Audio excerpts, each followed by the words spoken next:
Así es, gracias hermano. La verdad es que es increíble poder abrir la palabra a nuestro gran Dios, ¿verdad? Es a quien servimos. Y es un privilegio reunirnos aquí, aquellos que somos sus hijos, y estamos en torno a su palabra para escuchar su voz. Me gustaría pediros que abráis vuestras Biblias en Marcos capítulo 1. Marcos capítulo 1, empezando en el versículo 16. Vamos a leer los versículos 16 al 20. Marcos capítulo 1, versículos 16 al 20. Dice así la palabra del Señor. Mientras caminaba junto al mar de Galilea, vio a Simón y a Andrés, hermano de Simón, echando una red en el mar porque eran pescadores. Y Jesús les dijo: seguidme, y yo haré que seáis pescadores de hombres. Y dejando al instante las redes, le siguieron. Yendo un poco más adelante, vio a Jacobo, el hijo de Zebedeo, y a su hermano Juan, los cuales también estaban en la barca remendando las redes. Y al instante los llamó. Y ellos, dejando a su padre Zebedeo en la barca con los jornaleros, se fueron tras él. En esta tarde vamos a ver en estos versículos del Evangelio de Marcos la realidad de que un avivamiento verdadero produce discípulos genuinos. Un avivamiento verdadero no mete gente en una iglesia, sino que realmente produce discípulos de Jesús genuinos. Y aunque no hubiese una capilla, aunque no hubiese una congregación en un lugar establecido geográficamente, el resultado sería el mismo. Vidas transformadas de personas que siguen a Cristo como su Señor y Salvador y se denominan discípulos. El Señor Jesucristo no vino a este mundo a llamar a personas que intelectualmente afirmasen sus verdades o que meramente de manera intelectual se ciñesen a sus verdades, sino que vino a llamar a discípulos. Y esa es la gran comisión que dejó a sus seguidores: ir y hacer discípulos de todas las naciones, siguiendo a Cristo. Es lo mismo que él dijo: si alguno quiere venir en pos de mí, si alguno quiere seguirme, si alguno quiere ser mi discípulo, niéguese a sí mismo, tome su cruz cada día y sígame. Estaba hablando en esta mañana con algunos hermanos antes de la comida y es la primera vez que visito el nuevo local que está aquí al lado. Hemos disfrutado, ¿verdad?, de un tiempo de comunión y de comida. Es un local amplio y bonito que está todavía en proceso de ser reformado. Y en realidad, ¿cuál sería la gran bendición de Dios si un día hubiese que tirar esa pared porque no cabe la gente en la iglesia y hay que poner más bancos? No porque se meta más personas en una congregación, religiosos, o porque nacen más niños dentro de la congregación, sino porque verdaderamente Dios está haciendo un cambio en el corazón de las personas en esta ciudad y son seguidores de Jesús y quieren ir a una iglesia donde se predica la palabra de Dios y se predica a Cristo. Esa debería ser nuestra oración. Y somos parte de ello, siendo testigos de Jesús. Ese es un avivamiento verdadero. Produce discípulos genuinos que siguen al Señor Jesucristo, no un domingo por la mañana o un domingo por la tarde o un martes o un jueves con unos cultos especiales, sino que le siguen de corazón cada día de sus vidas, 24 horas al día, 7 días a la semana, 365 días al año. Y como tales, aman la palabra de Dios, aman a Cristo, se ve reflejado en su manera de pensar, se ve reflejado en su manera de vivir, se ve reflejado en sus acciones y se ve reflejado en su amor por congregarse con el resto de personas que aman también a Cristo y su palabra, no como una imposición, no como una tradición, sino como algo que surge verdaderamente del corazón. ¿De qué serviría tener que tirar ese tabique o esos dos tabiques y que esto estuviese lleno de religiosos? No serviría de nada. Lo que Dios quiere son discípulos verdaderos de Cristo. Y en estos versículos de Marcos capítulo 1, versículos 16 al 20, encontramos las características de un verdadero discípulo de Jesús. Las características de un discípulo genuino de Jesús. Y encontramos este texto en un contexto que hemos estado viendo en estos días, en los primeros versículos del Evangelio de Marcos. Este contexto es el comienzo del ministerio de Jesús. Y el Evangelio de Marcos, ni ninguno de los otros evangelios, relata el principio del ministerio del Hijo de Dios como grandes milagros o grandes acontecimientos, sino que comienza con pocas palabras: arrepentíos y creed en el Evangelio. Este es el Evangelio de Dios. Marcos 1:14 dice que Jesús vino proclamando el Evangelio de Dios. A veces hay tanto debate sobre cuál es el Evangelio, qué hay que transmitir, qué ha de incluirse, qué no ha de incluirse. Lo tenemos en la palabra de Dios claramente. Podemos preguntarnos cuál es el Evangelio y como hombres tratar de definir o redefinir el Evangelio. Pero si va a ser el Evangelio de Dios, el que vamos a proclamar, lo tenemos definido claramente en escuetas palabras. El Evangelio de Dios que proclamaba el mismo Señor Jesucristo, Dios hecho hombre, se encuentra en el versículo 15, Marcos 1. Arrepentíos y creed en el Evangelio. ¿Y el Evangelio qué es? Más bien el Evangelio ¿quién es? Marcos 1:1, principio del Evangelio sobre Jesucristo, Hijo de Dios. El Evangelio es Jesucristo. Y llamamos a las personas a arrepentirse de sus pecados, porque es lo que les separa de Dios. Y Jesucristo es el único que puede llevarles a Dios, como 1 de Pedro 3:18 afirma. Cuando uno confiesa sus pecados y confía por medio de la fe en Cristo como su Señor y Salvador, el único que puede limpiarle sus pecados, el único que puede reconciliarle con Dios. Y por lo tanto nosotros somos meros embajadores, como Pablo dice en 2 Corintios capítulo 5. Somos meros embajadores de Dios. No son nuestras palabras, no es nuestras ideas, no es nuestra agenda, no es nuestro programa, no depende de nosotros. Nosotros somos representantes de Dios y como tales tenemos que afirmar lo que Dios afirma, y como embajadores de Dios suplicamos a las personas: reconciliaos con Dios. Reconciliaos con Dios. Ese es nuestro mensaje. ¿En qué momento, hermanos, se ha perdido el norte en nuestra España evangélica? ¿En qué momento se ha perdido la brújula para empezar a enfatizar otra serie de cuestiones secundarias, terciarias, incluso extrabíblicas, que ocupan nuestro tiempo, nuestras energías, nuestros recursos, nuestros programas? Que no sea llamar a las personas a reconciliarse con Dios mientras hay tiempo para arrepentirse y creer en Cristo Jesús como su Señor y Salvador.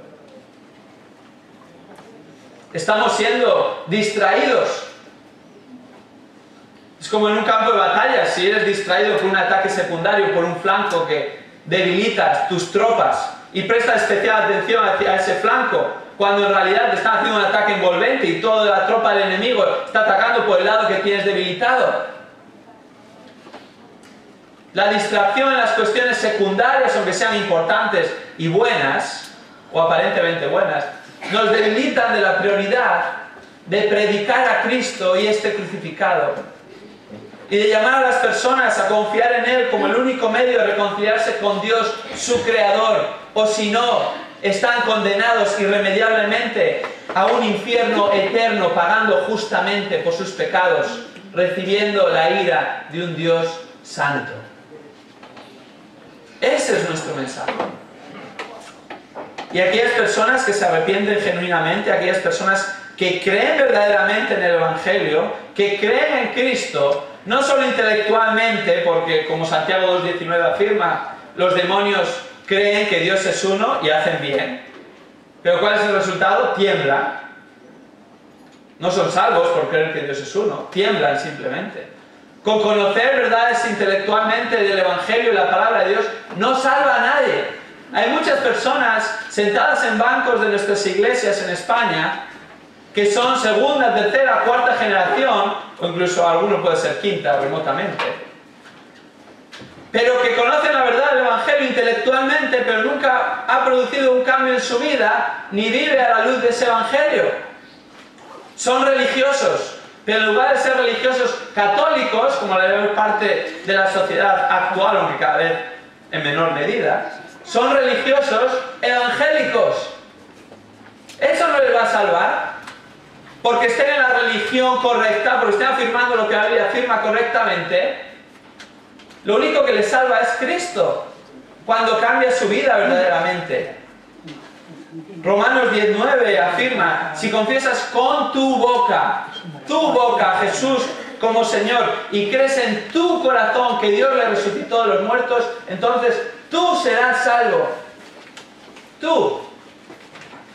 Y la realidad, la evidencia de un nuevo nacimiento, de una regeneración verdadera, de una fe salvífica en Cristo Jesús como Señor y Salvador, se ve en el fruto que una vida da.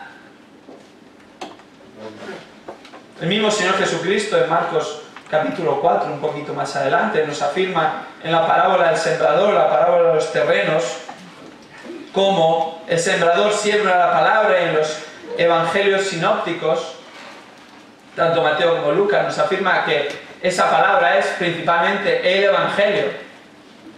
Siembra la misma palabra, en las mismas condiciones, en el mismo momento. No depende ni del sembrador que vayan a recibir la palabra, el Evangelio, ni depende de la semilla del Evangelio que vayan a recibir la palabra. Es siempre el mismo. Depende del corazón de la persona. Entonces este Evangelio, esta palabra, cae junto al camino y directamente lo rechazan. Son aquellas personas que les entra por un oído y les sale por el otro, o que ni siquiera entra por sus oídos, que directamente no quieren oír hablar de ello. ¿Cuántas veces nos hemos encontrado tratando de testificar a alguien y en el momento que pronunciamos alguna palabra religiosa nos dicen: no quiero oír nada acerca de eso? ¿No te ha pasado alguna vez? A mí me ha pasado en numerosas ocasiones. Estas personas son aquellas que la parábola del sembrador, la parábola de los terrenos, asemeja a la semilla que cae junto al camino. Pero otras personas que aparentemente dan fruto, aparentemente, o que reciben la palabra con cierta receptividad en un principio, incluso entusiasmo, son aquellos en los que la semilla cae entre pedregales. Y es interesante porque esta palabra de pedregales en original no quiere decir muchas piedras, sino quiere decir una gran piedra, y encima de esa gran piedra debía haber algo de tierra, pero debajo de esa tierra había una gran piedra, y por lo tanto era imposible que echase raíz ahí. Parecía que iba a echar raíz, parecía que iba a germinar, parecía que en un principio había recibido esa semilla, pero después no da fruto. Es más, dice que enseguida la reciben con gozo, Marcos 4:16, pero no tienen raíz profunda en sí mismos, sino que son solo temporales. ¿Qué hace? Que muestra que no ha habido fruto cuando viene la aflicción, cuando viene la persecución, por causa del Evangelio, por causa de la palabra de Dios. Muestra verdaderamente que nunca nacieron de nuevo. No es que han perdido la salvación no se pierde. Dios es el que da la salvación. No se pierde la salvación. Dios nos sella con su Espíritu Santo hasta el día de la promesa, como dice Efesios capítulo 1. ¿Quién nos podrá separar del amor de Dios? Romanos 8. Nada. Nada de nada. Empieza con una lista extensa. Todo lo que se nos pueda pasar por la imaginación. Nada. Son personas que realmente no han nacido de nuevo, pero aparentemente habían recibido el Evangelio. Incluso se habían congregado durante un tiempo o mucho tiempo. ¿Quién sabe? Hay otro grupo de personas que la parábola de los terrenos asemeja a aquella semilla que cae entre los espinos. Estos oyen la palabra, oyen el Evangelio, pero no dan fruto porque las preocupaciones del mundo, el engaño y las riquezas, los deseos de las demás cosas entran, ahogan la palabra y se vuelve estéril. Hay personas así en las congregaciones, continuamente, que van y vienen, que están un tiempo o están incluso toda la vida, pero nunca dan fruto. Y pueden estar seguros de que son salvos porque han hecho una oración a cierta edad o porque asisten a una iglesia regularmente y como religiosos se sienten tranquilos con su propia conciencia. Pero eso no es el estándar bíblico que muestra un nuevo nacimiento, una regeneración, una persona que realmente sigue a Cristo. Lo que afirma que realmente el Evangelio ha hecho mella en el corazón de una persona es cuando cae en buena tierra y éste da fruto. Da fruto. La semilla es el Evangelio, es claro en los Evangelios sinópticos. Lo especifica directamente, no hay que rebuscar ni saber griego para afirmar esto. Y cuando cae en buena tierra en un corazón que la recibe, da fruto. Diferente fruto, diferente cantidad y en diferente momento. A 30, a 60 y a 100 por uno. Pero da fruto y da un fruto perceptible. Primera de Juan, tal vez la epístola más clara en cuanto a las evidencias de una salvación verdadera o de un nuevo nacimiento genuino. Encontramos en ella al menos 11 evidencias de un nuevo nacimiento. Y son obvias. Son obvias. Recientemente he estado enseñando la clase de bautismos en nuestra iglesia en León. Había 14 personas que se querían bautizar. Empezamos con la clase y uno de los requisitos era leer 1 de Juan 5 veces durante una semana y con simple observación escribir las evidencias de un creyente verdadero. De los 14, prácticamente todos, y había personas de todas las edades, desde adolescentes a jóvenes, a personas de mediana edad, un poquito mayores, gente con estudios, gente sin estudios, gente que está trabajando, gente que no ha trabajado en su vida, con distintos niveles de capacidad intelectual. Había diversidad. La mayor parte de las personas sacaron prácticamente todas las evidencias, porque están claras en el texto. Y Primera de Juan, al final, en el capítulo 5, nos dice por qué se ha escrito Primera de Juan. No se escribe para hacernos sentir inseguros. No se escribe para hacernos sentir dudas. No se escribe para que empecemos a juzgar a los demás, sino que se escribe, capítulo 5, versículo 13, estas cosas os he escrito a vosotros que creéis, una creencia verdadera, en el nombre del Hijo de Dios, para que sepáis ciertamente y con confianza. Ese verbo saber requiere seguridad, implica seguridad. Para que sepáis ciertamente que tenéis ¿qué? Vida eterna. Es para asegurar al creyente genuino, en medio de las dificultades de la vida y a veces en medio de las dudas, que en realidad sí que estás siguiendo a Cristo, porque después de leer esta epístola, ves que tu corazón se ve reafirmado y te das cuenta que Dios está obrando en tu vida y en tu vida se está manifestando de una medida en otra estas evidencias. No se manifiestan estas evidencias para salvación, la salvación no es por obras, pero las obras ratifican que ha habido un nuevo nacimiento y el fruto es el que legitima una fe verdadera. Efesios capítulo 2, versículos 8 al 10 nos dice claramente cuál es el orden apropiado. Somos salvos por gracia, por medio de la fe. Esto no es de nosotros, es don de Dios. Ni la fe, ni la salvación, ni la gracia es de nosotros, es un regalo de Dios. No por obras, nada que podamos hacer para que nadie se gloríe. Y a continuación dice en el versículo 10, conocemos muy bien el versículo 8 y 9, pero muchas veces saltamos el versículo 10. Pero ese es el contexto, porque somos hechura suya no como criaturas de Dios, sino como hijos de Dios, porque a continuación dice cómo es que somos hechura suya, creados en Cristo Jesús, nuevas criaturas en Cristo Jesús, ¿para qué? Para buenas obras, que Dios preparó de antemano para que anduviésemos en ellas. Jesús vino a esta tierra no a reclutar personas que meramente afirman las realidades espirituales como ciertas, ni a buscar apoyo o el consenso de otros para reafirmarse en la verdad del Evangelio. Él ya sabe que es la verdad. No necesita una mayoría absoluta que le ratifique en su posicionamiento. Jesús vino a este mundo a llamar a pecadores al arrepentimiento y a salvar a aquellos que verdaderamente creen en Él como su Señor y Salvador, son nacidos de nuevo y por lo tanto su vida da fruto según el Espíritu Santo obra en nosotros y según, como dice Colosenses 3:16, la palabra de Cristo habita abundantemente en nuestros corazones. Si la palabra de Cristo no habita abundantemente en nuestros corazones, no va a haber fruto espiritual en nuestra vida. Pero para que haya fruto espiritual en nuestra vida, en primer lugar hemos de haber nacido de nuevo, para que además de que la palabra de Dios habita abundantemente en nuestros corazones, sea el Espíritu Santo el que habite en nosotros y use esa palabra para hacernos crecer en la semejanza de Cristo. Esa es la idea de Gálatas 5. Ya no andamos en la carne, sino que andamos en el Espíritu. Y el fruto del Espíritu es, y vemos claramente cuál es ese fruto del Espíritu. ¿Vamos a ser perfectos en la manifestación de ese fruto del Espíritu? Sin lugar a dudas que no. Sin lugar a dudas que no. Pues tenemos la misma lucha que el apóstol Pablo tuvo en los capítulos de Romanos. Que lo que quiero hacer, no hago. Y lo que no quiero hacer, eso hago. Y al final concluye casi desesperado. ¿Quién me librará de este cuerpo de muerte?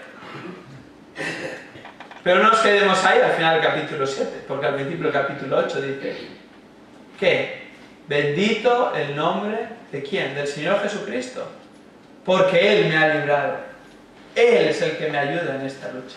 Él es el que me ha dado nuevos deseos y Él es el que me capacita en el poder del Espíritu Santo, según su palabra habita abundantemente en mi corazón, para andar en sus caminos y dar el fruto que Él de antemano ya había preparado para que anduviésemos. Y el corazón del creyente genuino anhela eso, desea eso. Porque ahora ya no somos esclavos del pecado, ni esclavos de Satanás, ni esclavos de nosotros mismos, sino que ahora somos esclavos de justicia, esclavos del Señor Jesucristo como nuestro Señor y Salvador. Y nuestra vida ha cambiado, Él la ha transformado. Desde luego que es una santificación progresiva. En esta tierra no vamos a llegar nunca a alcanzar la meta perfecta, hasta que seamos glorificados y pasemos a la presencia del Señor. Y por eso el creyente verdadero ansía que Cristo Jesús regrese y le lleve con Él. El creyente verdadero no está jugueteando con la idea de dame unos años más para ver si consigo esto, para ver si disfruto de eso otro. Malamente hablando es legítimo. A los jóvenes les gustaría casarse, si el Señor se lo permite. A los que ya están casados les gustaría ver criar a sus hijos, ver crecer a sus hijos y criar a sus hijos, si el Señor se los da. O a los que ya están en avanzada edad les gustaría ver a sus nietos nacer, o si les han visto nacer, les gustaría ver cómo se encaminan en la vida y sobre todo que Dios les salva y andan en los caminos del Señor. Pero todo eso es secundario cuando la perspectiva eterna es estar con el Señor Jesucristo por la eternidad, que nos va a librar de este cuerpo de muerte y que por fin vamos a estar con Él, verle cara a cara y por la eternidad alabarle sin pecado en un nuevo cuerpo glorificado. Él vino a este mundo a llamar a discípulos verdaderos, discípulos genuinos. Y eso es lo que produce siempre un avivamiento verdadero. Discípulos genuinos, no religiosos sentados en los bancos de una iglesia. ¿Por qué se caracteriza un discípulo genuino de Cristo? En este pasaje encontramos tres características de un discípulo genuino de Cristo. La primera característica la encontramos en los versículos 16 y 17 del capítulo 1 de Marcos, y es que el discípulo genuino de Cristo sigue constantemente a Jesús. Sigue constantemente a Jesús. Leamos de nuevo el versículo 16, que dice: mientras caminaba junto al mar de Galilea, este es Jesús, vio a Simón y a Andrés, hermano de Simón, echando una red en el mar porque eran pescadores. Paremos ahí por un instante antes de avanzar al versículo 17. Jesús se encuentra junto al mar de Galilea. Un lugar, por cierto, preeminente en su ministerio. De hecho, desde aquí hasta el capítulo 8, versículo 26, los acontecimientos que relata Marcos acontecerán a las orillas de este lugar. Y era una zona próspera, muy próspera. Era ruta de comercio y populada principalmente por la pesca.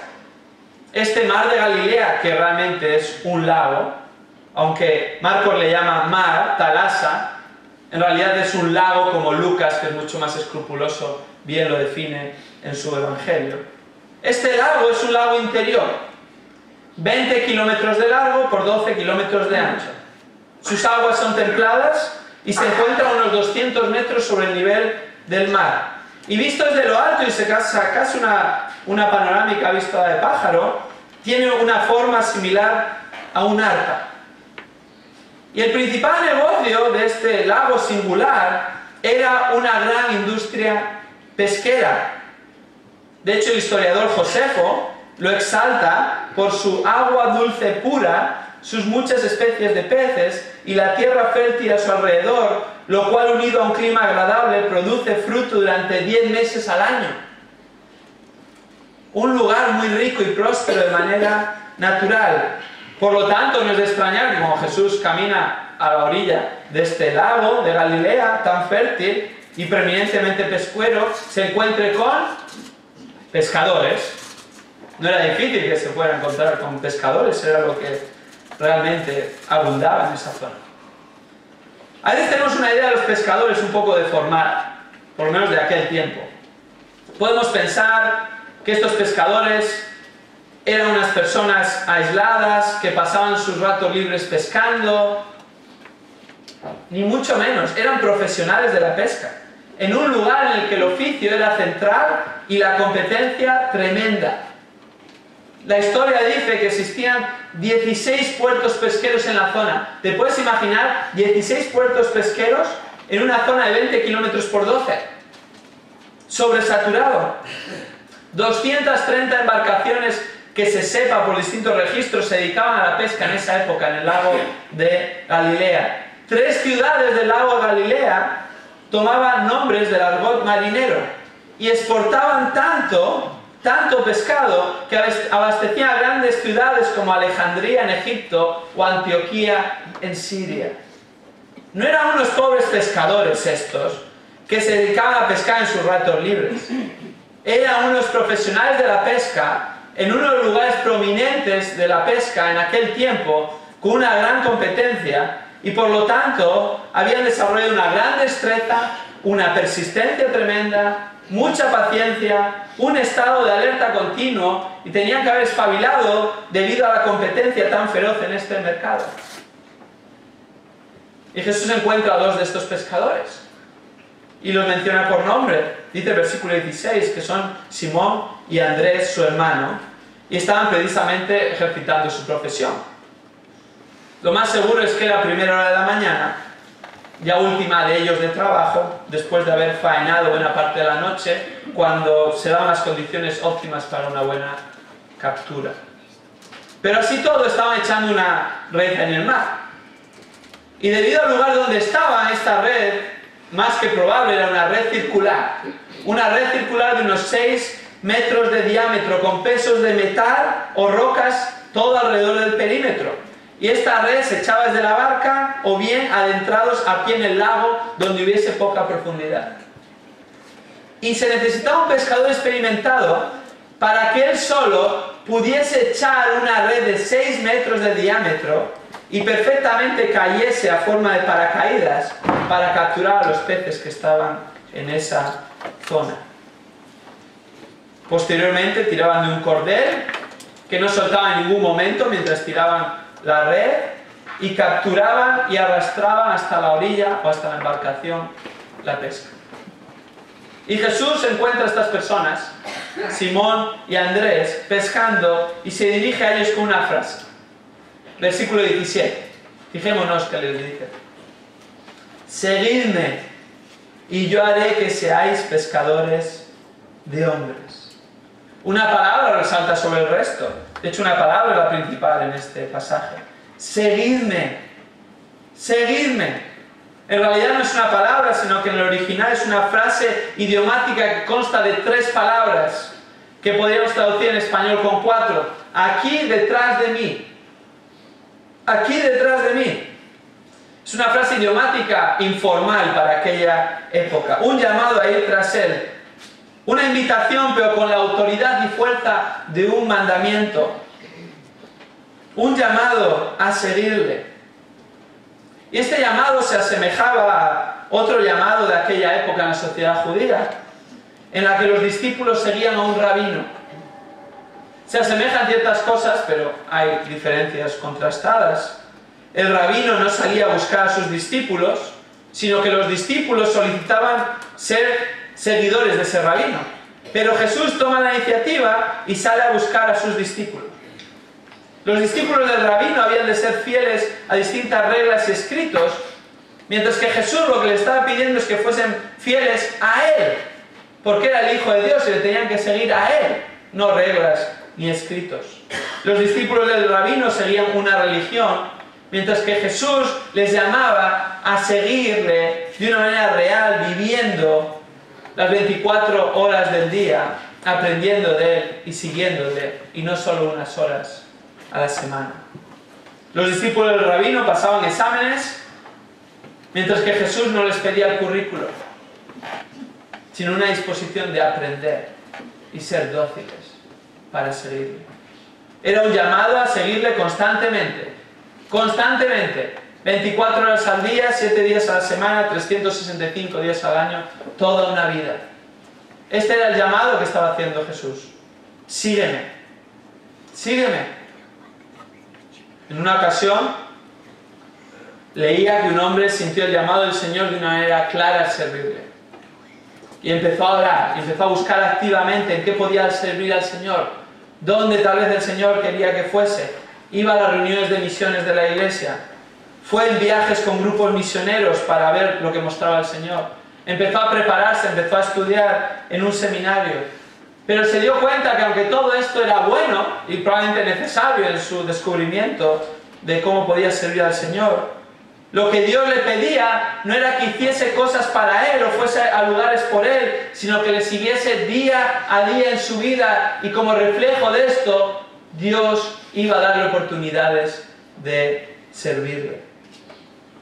A menudo creemos que el llamado de los discípulos en este versículo fue a una misión, pero no es así.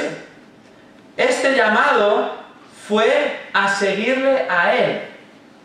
De hecho, esto es tan rotundo que posteriormente en Marcos capítulo 3, Él llama entre su grupo ya de seguidores o discípulos a algunos, a 12, para ser sus apóstoles y entonces llamarles al ministerio.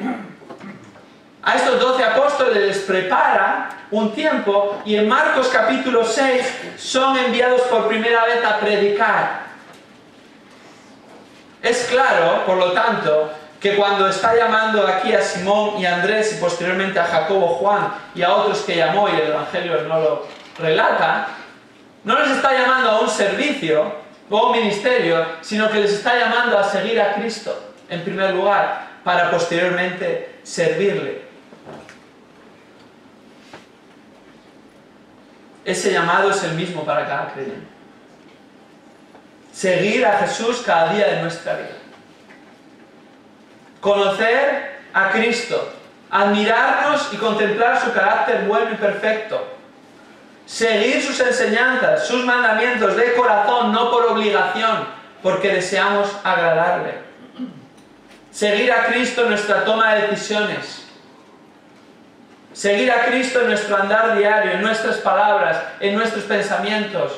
Cómo es que trabajamos, cómo es que tratamos a nuestra esposa, cómo es que educamos a nuestros hijos. No es un seguimiento a tiempo parcial, ni un seguimiento intelectual. Es un seguimiento que transforma toda nuestra vida y continuamente la va a seguir transformando hasta que Él venga. El discípulo genuino de Cristo le sigue constantemente. Le sigue constantemente. Por su gracia y por su misericordia. Porque si fuese por nosotros, sería imposible. Fallaríamos. Pero gracias a Dios que Él ha puesto el Espíritu Santo en nosotros. Y nos ha dejado su palabra. Y Él nos sostiene. Y nos da el deseo de seguirle cada día hasta que Él vuelva. Un verdadero avivamiento va a producir discípulos genuinos que siguen a Cristo. Inevitablemente, o no será un avivamiento verdadero. En segundo lugar, un avivamiento verdadero produce discípulos genuinos que testifican verdaderamente de Jesús. Produce discípulos genuinos que testifican verdaderamente de Jesús, segunda parte del versículo 17. Continúa diciendo lo que hemos leído anteriormente. Seguidme, yo haré que seáis pescadores de hombres. Si seguimos verdaderamente a Jesús en el día a día, si lo hacemos, Él nos capacitará para hablar a las personas de Él, y nuestra prioridad de ser, y vamos a hablar de cómo Él ha cambiado nuestra vida, y Él va a ser quien esté en nuestra boca, y cada oportunidad que tengamos vamos a hablar de Cristo, porque es lo que está en nuestro corazón. ¿Te has encontrado alguna vez con un padre o una madre con un niño recién nacido? O tal vez tú has sido ese padre o esa madre, o peor aún, un abuelo. Cuando nace un niño, o cuando están los primeros meses, todo es noticia. Hoy en día ya no es boca a boca, hoy en día pues, se sube a Facebook las fotos, o se escribe un WhatsApp, o se usa Instagram, aunque en España no se usa tanto, o Twitter, o cuando te reúnes con tus amigos empiezas a hablar, es que mi hijo, y mi hijo, y mi hijo, y mi hijo, y mi hijo, y se le llena la boca al padre, a la madre, a los abuelos, del hijo, del nieto constantemente, porque es lo que está en su corazón, y es lo más apreciado, lo que atesoran en ese momento de su vida. No hay nada de malo en ello, es una de las bendiciones de Dios, los hijos. Pero Cristo está de la misma manera en nuestra boca, porque es lo que atesoramos, es lo que es valioso, es lo que de verdad nos mueve, es a quien seguimos cada día. O solo hablamos de Él en la iglesia, y ni en la iglesia. Hablamos de Él en la iglesia durante el tiempo que dura la reunión, o escuchamos de Él. Pero en cuanto acaba la reunión, ¿de qué hablamos, hermanos? De lo que está en nuestro corazón. Y como el mismo Señor Jesucristo dijo, de la abundancia del corazón habla la boca. Es un problema del corazón, es un tema del corazón.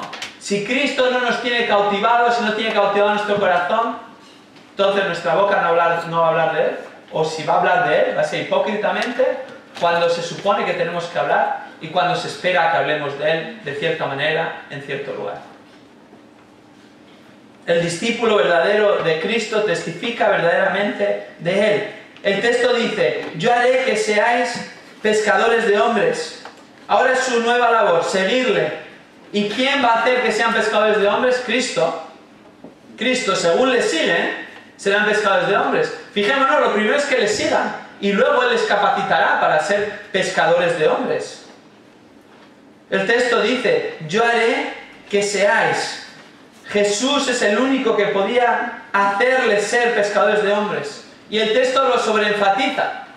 Y en el original aún está más sobreenfatizado, pero en nuestro texto en español, de esa Reina Valera o Biblia de las Américas, lo sobreenfatiza también.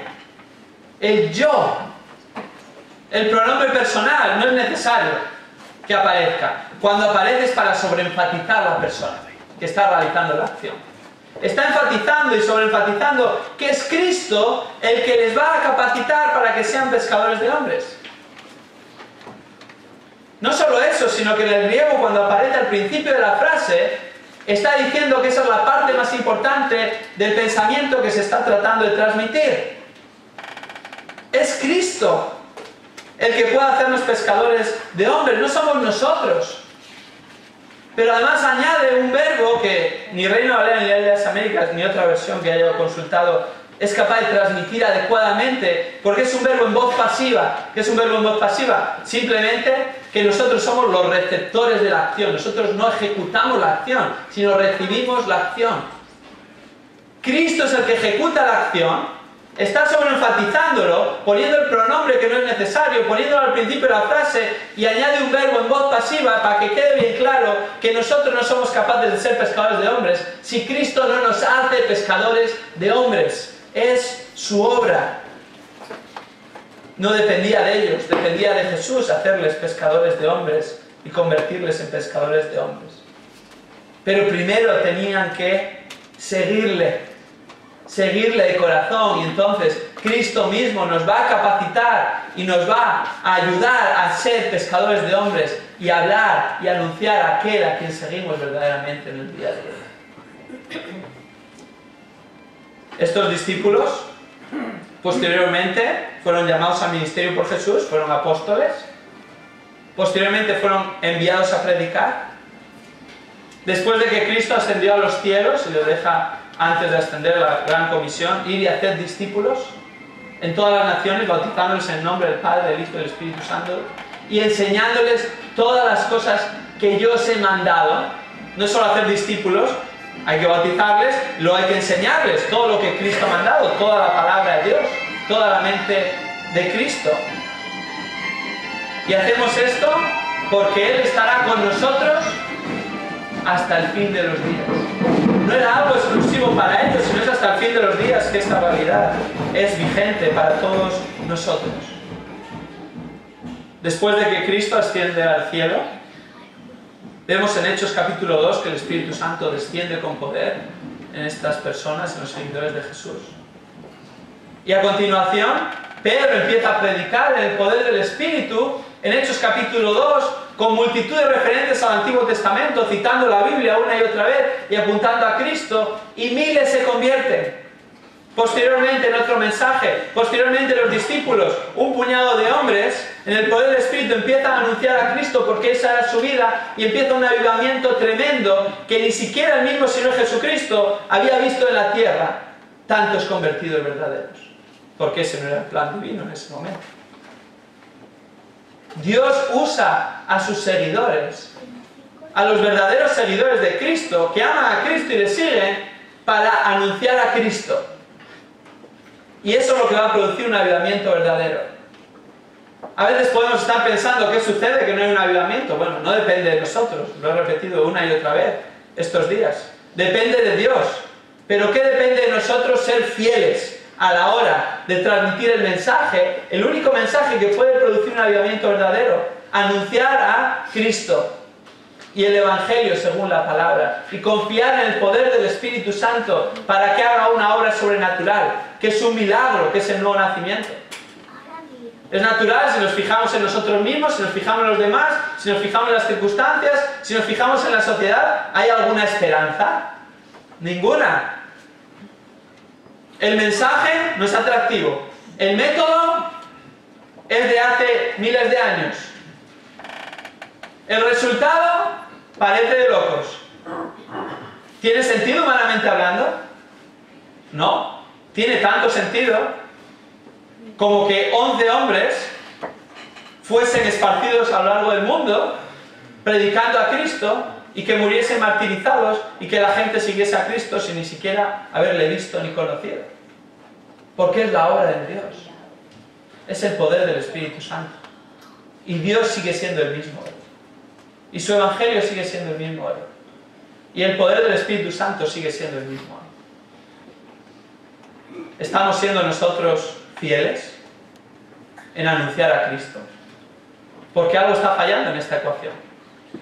Y quien está fallando no es Dios. Ahora, si estamos siendo fieles y no vemos el resultado, dependemos de Dios, confiamos en Dios. Él es soberano. Tal vez Él, en su voluntad, no nos va a permitir ver el fruto. O tal vez sí. Pero nuestra conciencia estará tranquila. Y como Pablo les dijo a los de Éfeso cuando se despidió de ellos en Mileto, en Hechos 20, estoy limpio de toda sangre. Soy inocente de la sangre de todos. ¿Por qué? Porque no rehuí declararos todo el testimonio de Dios, día y noche, públicamente y por las casas, y concretamente arrepentíos y creed en el Señor Jesucristo. Hechos 20, 20 y 21. Y la obra la hará Dios. Él es el que nos capacita para ser pescadores de hombres. Pero primero tenemos que seguirle. Hace un tiempo nos visitó un hermano en nuestra congregación en León. Un hermano que era el decano de un seminario en Honduras con el que colaboraba y colaboro. Y ahora es decano de un seminario en Estados Unidos, en San Francisco. Y en una cena estábamos con un hermano de la congregación de León y estábamos hablando de temas teológicos y era una buena oportunidad de hacer estas preguntas que siempre quieres hacer y que casi nadie se atreve a contestar. Entonces este hermano de la congregación aprovechó que estaba este decano de un seminario teológico y le empezó a hacer preguntas bastante enrevesadas, de temas bastante difíciles. Y llegó un punto en el que se convirtió en una conversación tan teórica que no llevaba a ningún sitio y el hermano, el decano, interrumpió la conversación amablemente y le preguntó: ¿estás discipulando a alguien? El hermano de mi congregación se quedó sin palabras. No había respuesta. La respuesta era no. Es que no solo no, es que ni se me había pasado por la cabeza. ¿Yo discipulando a alguien? ¿Realmente estás haciendo discípulos? ¿Qué es lo que quiere decir si estás discipulando a alguien? No discípulos tuyos, pero discípulos de Cristo. Y fue como si hubiese escuchado a un marciano de hablar en un idioma ininteligible, cuando es uno de los mandamientos más claros y más sencillos de entender desde la palabra de Dios. Y estamos hablando de temas teológicos que a veces no hay ni contestación en las propias Escrituras, porque las cosas escondidas pertenecen al Señor, como Deuteronomio 29:29 afirma.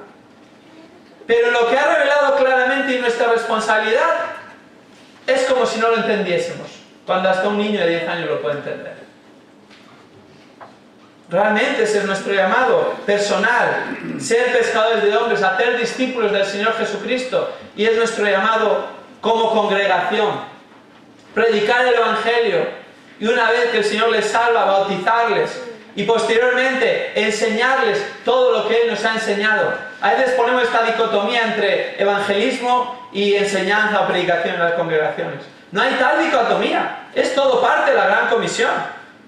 Tenemos que hacer discípulos, pero una vez que hay discípulos, no es dejarles: ¡hala! Ahora vosotros ingeniárosla como podáis. Tenéis el Espíritu Santo, no necesitáis nada más. No, parte de la gran comisión después de bautizarlos es enseñándoles todas las cosas que yo os he mandado. Todo lo que está en la palabra de Dios, eso es parte del discipulado. ¿Estamos dedicándonos a ello? El Señor va a usar eso para producir un avivamiento. Puede ser un avivamiento de una persona. Puede ser un avivamiento de 3 personas, de 5 personas, de 10 personas. Gracias a Dios si fuese así. Puede ser un avivamiento de muchas más personas. Pero si el Señor produjese un avivamiento de muchas personas, si de repente salvase a 100 personas, ¿quién les iba a discipular? ¿Estamos preparados para discipular a 100 personas? ¿Estamos preparados para hacer discípulos de Cristo según la gran comisión de 100 personas?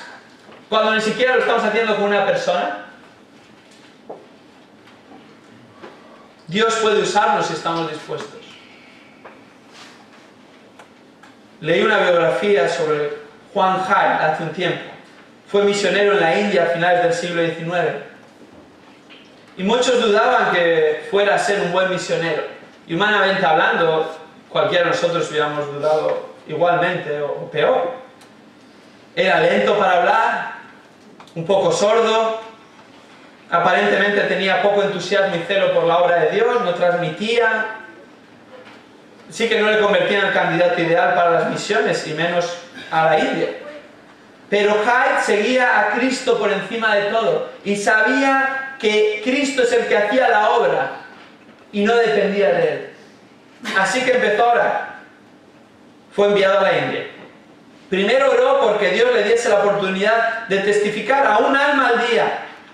Dios, dame la oportunidad cada día de hablar de Cristo a una persona. Y dame la valentía y dame las palabras. Al año siguiente empezó a orar: Señor, dame la oportunidad de hablar de Cristo a 2 personas al día. Al año siguiente empezó a hablar: Señor, dame la posibilidad de hablar a 4 personas al día de Cristo. No son objetivos inalcanzables, ¿verdad? El Señor honró y le dio oportunidades de hablar de Cristo a estas personas, incluso a más. Después de un tiempo, en apenas estos 3 años, Dios usó a esta persona para salvar a más de 1000 personas en la India. Porque les hablaba de Cristo y dependía de Él. Y en ocasiones nos llevamos las manos a la cabeza y decimos: bueno, es que nadie se está salvando. Es que no hay convertidos. Bueno, rebobinemos. La pregunta es: ¿estás hablando a las personas de Cristo? Y claramente, y sin tapujos, y con la verdad de la palabra. Porque la única manera en la que puede haber un nacimiento de nuevo es por medio de la palabra de Dios en el poder del Espíritu cuando anunciamos a Cristo. Santiago capítulo 1 afirma que Él nos hizo nacer por la palabra de verdad. Primera de Pedro capítulo 1 afirma también que esta palabra, que es imperecedera, es por la cual Dios nos hizo nacer de nuevo. Si no hacemos esto, no va a haber convertidos. Y si lo hacemos, depende de Dios de dar el fruto. Pero al menos nosotros estaremos cumpliendo con nuestra parte de responsabilidad en oración continua. ¿Queremos un avivamiento?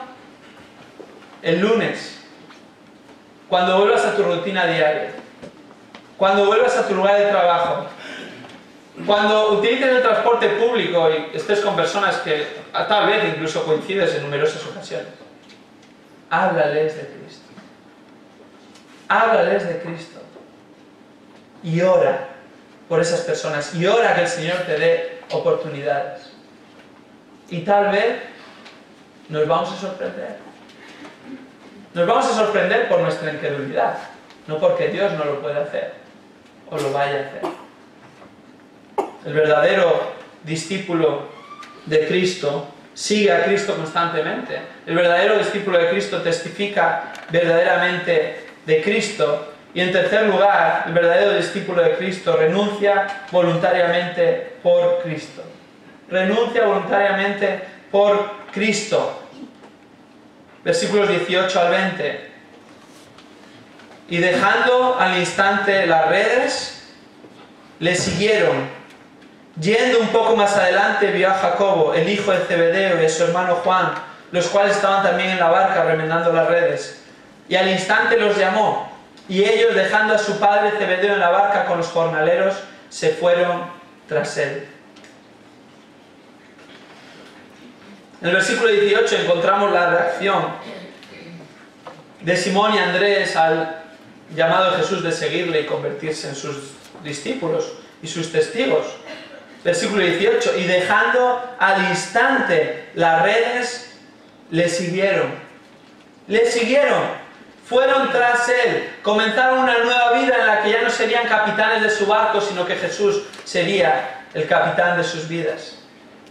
Y aparentemente, si leemos solo este relato, podría parecer que es el primer encuentro con Jesús. Pero en el relato paralelo de Juan capítulo 1, versículos 35 al 42, que de hecho es anterior a este pasaje, encontramos que Andrés tuvo un encuentro anterior con Jesús. Andrés era seguidor de Juan el Bautista. Se encuentra con Jesús y posteriormente se lo dice a Simón, su hermano, que también conoció a Jesús. Pero aunque no le hubieran conocido antes, una cosa era estar familiarizada con este tal Jesús y otra bien distinta era seguirle con todas las consecuencias. ¿Qué conllevó para Simón y Andrés seguir a Jesús? El texto nos dice literalmente, dejar las redes. Ahora, se ha hablado mucho de esto, dejar las redes, se ha espiritualizado mucho, y se han sacado significados que no están en el texto, o en un significado natural del texto, como es interpretar cada pasaje de la Biblia. No hay nada malo en las redes, no es menos espiritual trabajar de pescador, o de cualquier otra profesión. No está diciendo nada de esto el texto. En realidad las redes es simplemente una imagen de trabajo o responsabilidad que ellos tenían particular, y debía de ser abandonada porque en ese momento particular era un impedimento para seguir a Jesús.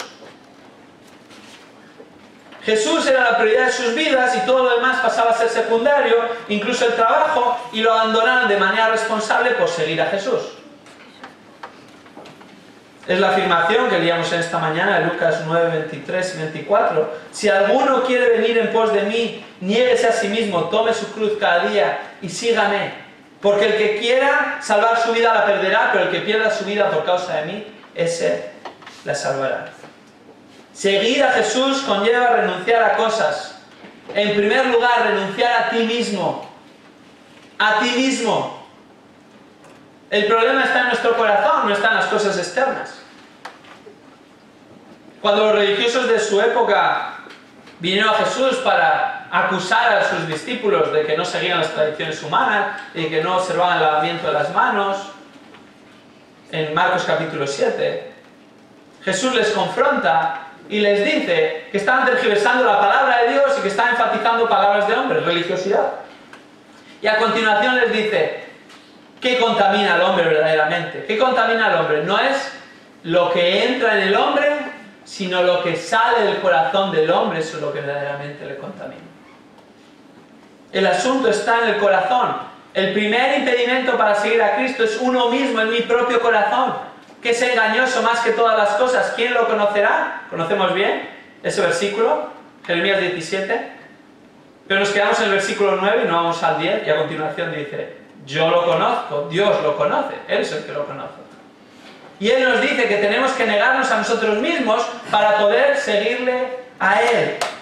Tenemos que negarnos a nosotros mismos, morir a nosotros mismos. Pero una vez que esto sucede, puede haber otras circunstancias en nuestra vida que es un impedimento para seguir a Cristo verdaderamente. En el caso de Simón y Andrés, era su trabajo. La particularidad del llamado de Jesús es que estaba en esta tierra en ese momento y demandaba un seguimiento completo que iba a ser durante prácticamente 3 años. Necesitaba en ese caso particular abandonar el trabajo. En otras ocasiones puede ser la familia. En otras ocasiones pueden ser las amistades. En otras ocasiones puede ser tener que cambiar del lugar donde vivir a causa del Evangelio para seguir a Cristo. Pero aquel que ama a Cristo entiende que todo es inferior a Cristo. Y todo es inferior al deseo de seguir a Cristo de corazón. Y no se renuncia como si fuese algo encomiable en sí mismo. Como si estuviésemos obligados a renunciar. Sino se renuncia porque realmente lo que deseas es seguir a Cristo. Y Cristo tiene mucho más valor que aquello a lo que está renunciando por seguirle a Él. En ocasiones hay cuestiones en la vida que Dios nos permite disfrutar y no son pecaminosas y pueden coexistir con seguir a Cristo. Pero cuando llegamos a una encrucijada y cualquier cosa le hace sombra a Cristo, nos impide seguir a Cristo, ahí se va a ver realmente lo que valoramos, si a Cristo o estas otras cosas. Los discípulos se vieron en esa encrucijada y siguieron a Cristo. Jorge Borro, o Jorgito el Inglés, como se le conocía en Madrid, es parte de la historia viva de la Biblia en España. Él, tras varias misiones con la Sociedad Bíblica en diversos países, este hombre capaz en idiomas que los aprendía en pocos meses, tenía el deseo de propagar la palabra de Dios y fue enviado a España. Estuvo en España solo 4 años, de 1836 a 1840. El siglo XIX ya estaba avanzado y todavía no existía una Biblia en castellano en circulación al alcance del pueblo. Sí que había Biblias, había versiones como la de Estío de 1790 en 10 volúmenes que no era accesible al pueblo. O la de Amat de 1823 en 9 volúmenes, o incluso la Biblia del Oso, la conocida como de Cassiodoro de Reina, en 1569, o la versión de Cipriano Valera en 1602, esas dos eran desconocidas en España todavía por la mayor parte de las personas. Y Jorge Borro, su misión era renunciar a un trabajo mejor pagado con la sociedad bíblica, incluso yendo en contra de la sociedad bíblica y el deseo de la sociedad bíblica de usar a esta persona en otra región. Él deseó venir a España para poner en las manos de los españoles una versión que pudieran leer y pudieran conocer a Cristo por la lectura de las Escrituras. Es historia del cristianismo evangélico en España, porque eso causó un impacto tremendo en apenas 4 años. Poner el Evangelio en las manos de las personas. Él pagó el precio por amor a Cristo. Simón y Pedro tuvieron que pagar el precio por seguir a Cristo, tuvieron que renunciar a su trabajo de pescadores. Pero no fueron los únicos. Los siguientes, el siguiente par de hermanos al que Cristo llama, también tuvieron que renunciar a algo. Versículo 19. Yendo un poco más adelante, vio a Jacobo, el hijo de Zebedeo, y a su hermano Juan, los cuales estaban también en la barca, remendando las redes. Y al instante los llamó, y ellos, dejando a su padre Zebedeo en la barca con los jornaleros, se fueron tras él. encontramos que la historia se repite aquí con Jacobo y Juan. También pescadores, aparentemente por la descripción que da el texto, con un negocio más próspero que Simón y Andrés. Zebedeo, su padre, una persona conocida en la región. Tan conocida que por eso se les identifica con su padre, porque era la manera de saber quiénes eran.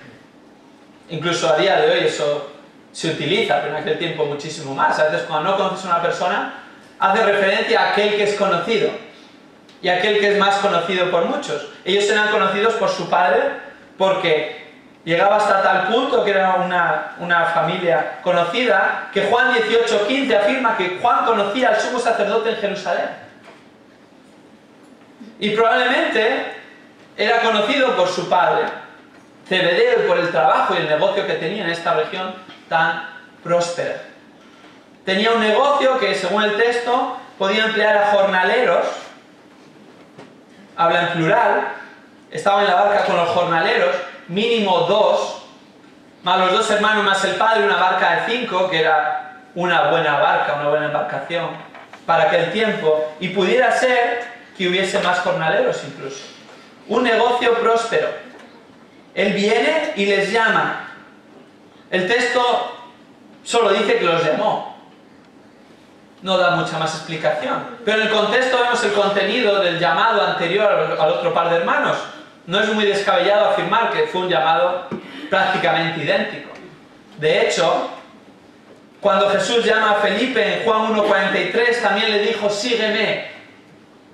A ellos seguro que les dijo también, sígueme. Porque la respuesta fue, se fueron tras él. Si no le hubiera invitado a seguirle, no se hubieran ido tras él. Y esto conllevó también renuncias. ¿Qué dice el texto? Dejando a su padre Zebedeo en la barca con los jornaleros, se fueron tras él. No solo renunciaron a su ocupación laboral, sino también a su familia.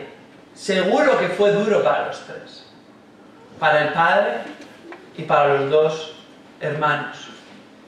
Y es curioso porque el verbo que utiliza aquí el pasaje dejar no es el verbo común que se utilizaría, que sería erkomai, sino que es otro, aperkomai, que añade un sentido de radicalidad, de desapego. Lo dejaron al instante, radicalmente cortaron los lazos, porque ahora lo que realmente les llamaba era Cristo y no la familia. El mismo Señor Jesucristo en Marcos capítulo 3, un poquito más adelante, los versículos 31 al 35, cuando su madre y sus hermanos vienen a llamarle porque piensan que está loco, le avisan, está en medio de la casa y hay tanta gente que ni siquiera pueden acceder a él, y mandan a alguien, mira, avísale, se corre la voz y dice, mira, aquí están tu madre y tus hermanos, te buscan. Y Jesús les dice, ¿quién es mi madre y mis hermanos? No es que se había vuelto loco realmente, no sabía quién eran su madre y sus hermanos, claro que lo sabía. Era una pregunta retórica. Y a continuación dice, estos, mirando en derredor, Lucas añade, estos, mis discípulos, señalando a sus discípulos, son mi madre y mis hermanos, los que hacen la voluntad de mi Padre. Esa es nuestra verdadera familia. Y el mismo Señor Jesucristo estuvo dispuesto a pagar el precio de cumplir la voluntad de su Padre celestial. Siempre hay que pagar un precio por seguir a Cristo. Siempre hay que pagar un precio.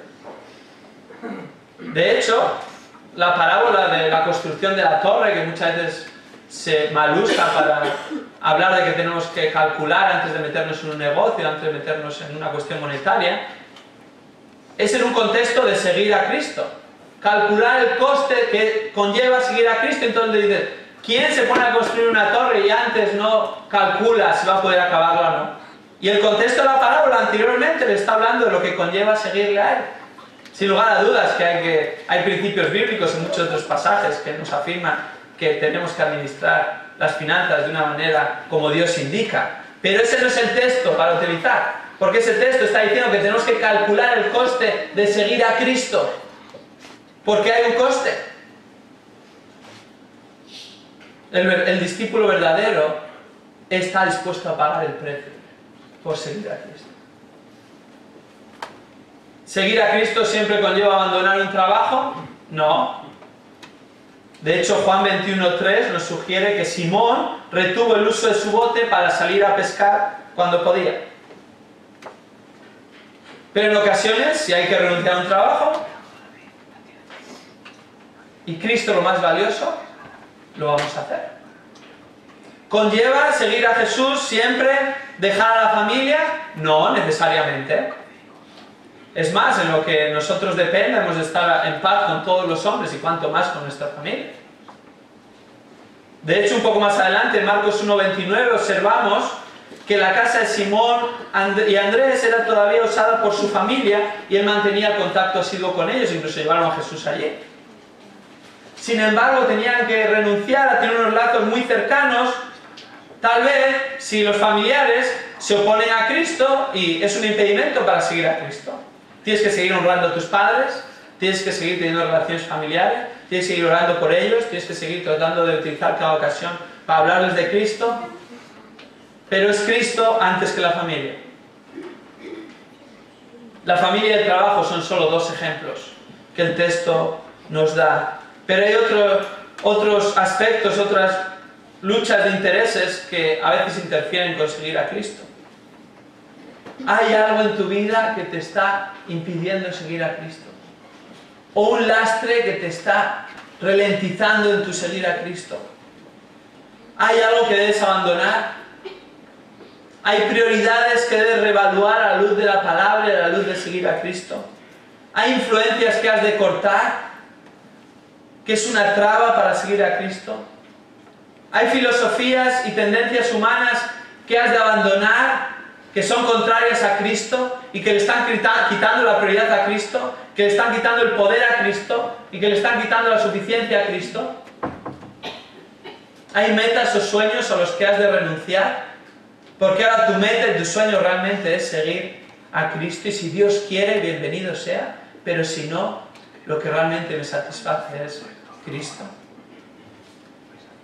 Moody fue un gran siervo de Dios que Dios usó grandemente en el siglo XIX. Y Torrey era una de las personas más cercanas a Moody en su ministerio y personalmente. Y a Torrey se le pidió en 1923 que hablara en el culto memorial de Moody, que murió en 1899. Y hay un librito en castellano que se titula ¿Por qué Dios usó a D.L. Moody? Y recoge las palabras de Torrey en el culto memorial de 1923. Y en este librito, si tienes oportunidad de conseguirlo, te animo a conseguirlo, es muy interesante, destaca varios aspectos espirituales de él, pero el que es preeminente es que era un hombre plenamente rendido a Dios, que seguía a Cristo, y por eso Dios lo usó de esa manera. Y exactamente dice así, cito un extracto: fue un hombre plenamente rendido a Dios. Cada gramo de sus 127 kilos, era un hombre bastante robusto, pertenecía a Dios. Cuanto era y cuanto poseía pertenecía totalmente a Dios. No pretendo insinuar que el señor Moody fuera perfecto, no lo era, pero el señor Moody no se detuvo frente a la entrega absoluta a Dios. Fue un hombre plenamente rendido.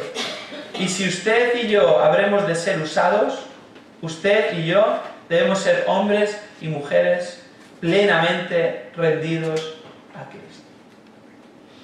¿Deseamos un avivamiento? Realmente sigamos a Cristo, cueste lo que cueste.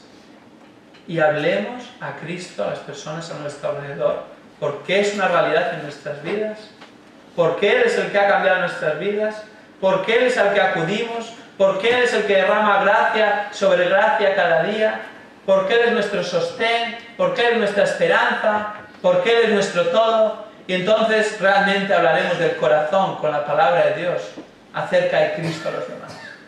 Pero empieza por nosotros. Ojalá podamos tener esta meta de hablar a una persona, no al día ya, sino que sea una persona a la semana, una persona al mes de Cristo, y orar por esta persona. Y si todos hacemos esto, el Señor va a traer fruto. No sabemos cuánto, pero el Señor va a traer fruto, porque su palabra en el poder del Espíritu da fruto. Y ojalá un día el Señor, en su gracia y misericordia, permita que esta iglesia esté repleta. Y haya que tirar esa pared. Y haya que utilizar ese lateral para poner gente ahí porque están siguiendo a Cristo. No repleta de religiosos, sino repleta de personas nacidas de nuevo que aman a Cristo. Y Él nos haya usado como pescadores de hombres y podamos estar cumpliendo la gran comisión de hacer discípulos, bautizándoles en el nombre del Padre, del Hijo y del Espíritu Santo y enseñándoles todas estas cosas que Cristo nos ha mandado hasta que Él venga, porque Él estará con nosotros. Vamos a orar.